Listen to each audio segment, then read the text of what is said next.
Reka nsubire ndabaramutse mwe banywanyi mukurikira imbonesha kure yacu ari nayo yanyu Shiramatsiko TV. Ni imbonesha kure mwe rudende dushikiriza inkuru n'ibiganiro utaronka ahandi. Uyu ni umwanya w'amakuru agezweko ari kuvugwa ngaha mu gihugu c'u Burundi. Hari amakuru atandukanye aba ari kuvugwa ngaha mu gihugu c'u Burundi niyo tuba tugira ngo tubashikirize. Ico usabwa nta cindi, niba utarapyonda kuri sabone akanika karyo keza ko gupyondaho kugira ngo uko dushijeho amakuru n'ibiganiro bene nk'ibi ujye uba uwa mbere mu gushikirwa nabyo. Turi batatu twese twaragize amahirwe yo kuba kizigenza w'ingabo z'u Burundi, twongera tubibangikanya no kuba mushiranganje wo kwivuna abansi. Turi bande twabaye abashiranganje bo kwivuna abansi kuva ryari gushika ryari. Liyetona Generali Michel Micombero yabaye kizigenza w'intwaramiheto z'u Burundi kuva muri Munyonyo 1966 gushika muri Munyonyo 1976. Yongera abibangikanya no kuba mushiranganje wo kwivuna abansi kuva muri Kigarama 1966 gushika muri Munyonyo 1976.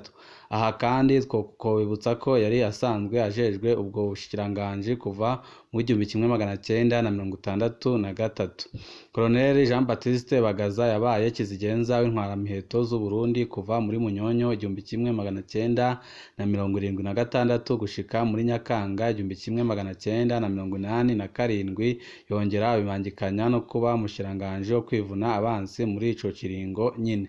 Majoro Pierre Buyoya yabaye kizigenza w'intwaramiheto z'u Burundi kuva muri Nyakanga 1987 gushika muri Mukakaro 1993. Yongera kuva muri Mukakaro 1996 gushika muri Ndamukiza 2003.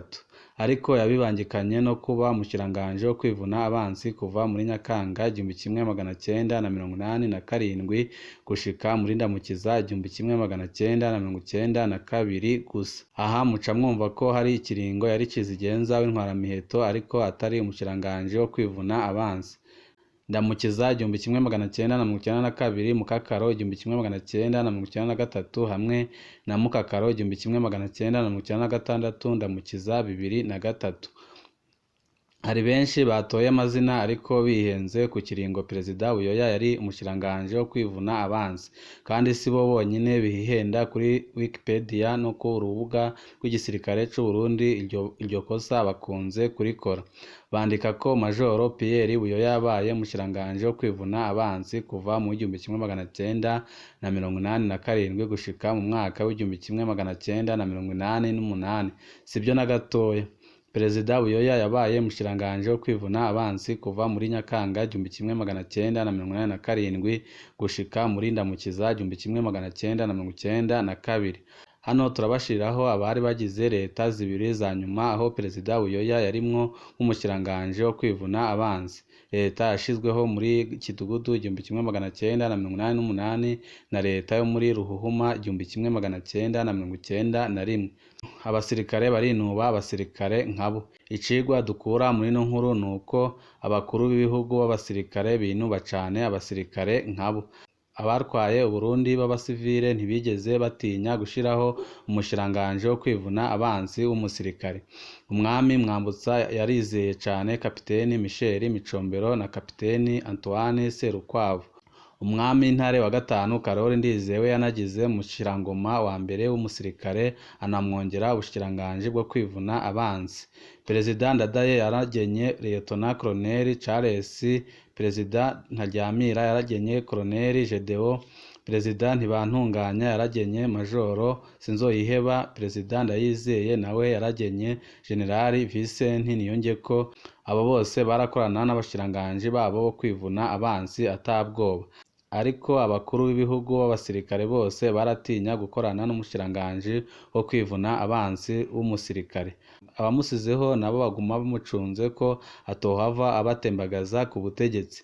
Perezida Micombero yamaze imyaka 10 atagira umushiranganje wo kwivuna abansi keretse wenyine, na Perezida Bagaza byagenze gutyo nyine. Perezida Buyoya imyaka 5 ya mbere nawe nyine yaratinya kugena umushikiranganji wo kwivuna abanzi maze aba ari wenyine abyikorera. Mu mwaka wa nyuma w'ikiringo ciwe ca mbere niho yubahutse kumushiraho, n'igihe agarutse irya kabiri yarashizeho abashikiranganji bo kwivuna abanzi b'abasirikare, ariko bamara akanya gato mu mabanga. Hari n'ababigize ibibazo bikomeye cane. Perezida Nkurunziza nawe yaracunga abashikiranganji biwe bo kwivuna abanzi. Narirya we yari afise abahoze mu gisirikare ca kera. Kuva muri Rusama 2015 Perezida Nkurunziza ntiyasubiriye kwizera umusirikare mu kibanza c'umushikiranganji wo kwivuna abanzi.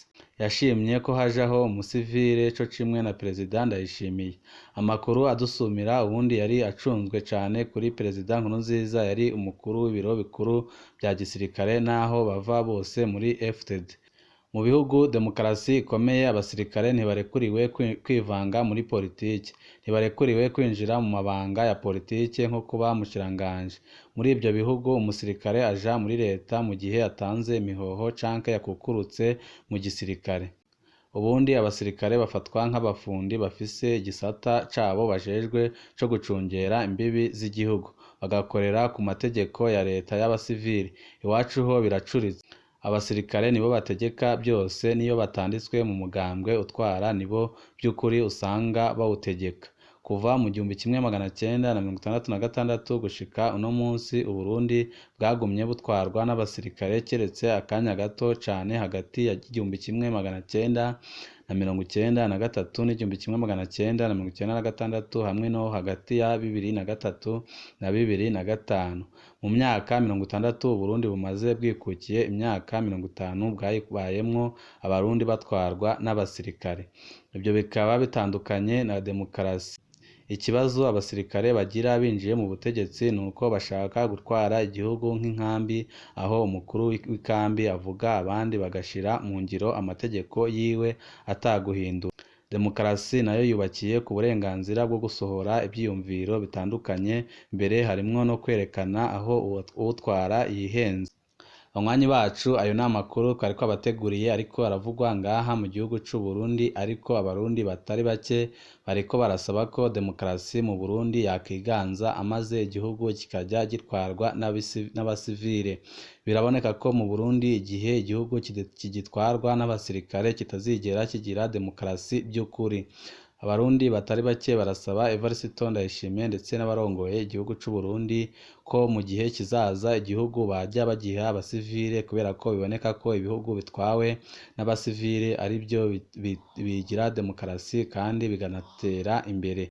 Banywanyi bacu, mbere yuko dusozera amakuru yacu twariko abateguriye, ndakwibutse we utaravyonda kuri sabone ko wavyondaho kugira ngo uko ducijeho inkuru n'ibiganiro bene nk'ibi ujye uba wa mbere mu gushikirwa nabyo. Ibihe byiza nibyo ndabipfurije banywanyi